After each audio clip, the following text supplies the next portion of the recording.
Jadi sebenarnya keberkahan ini yang perlu kita cari, Bilal. Ada orang dia punya penghasilan satu hari 5 juta.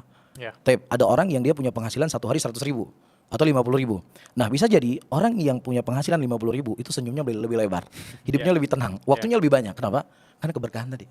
Wow. Ya, jadi yang perlu kita cari adalah berkah tadi, dan itu akan kita dapatkan ketika kita semakin dekat dengan Tuhannya kita, seperti itu.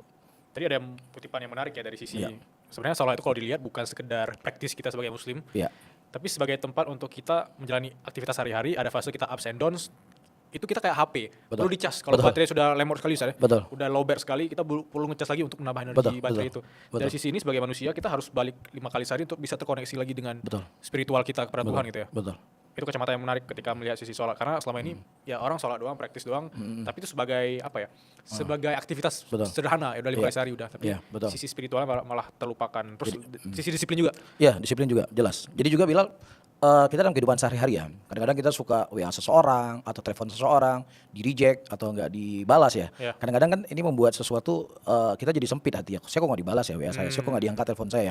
Tetapi subhanallah, itu semuanya sebenarnya ketika kita memahami hakikat sholat, itu menjadi hal yang kecil buat kita. Kenapa? Karena setiap kita sholat dan kita berdiri dalam sebuah hadis qudsi, Allah mengatakan bahwasanya aku membagi antara hambaku dengan diriku 2 bagian.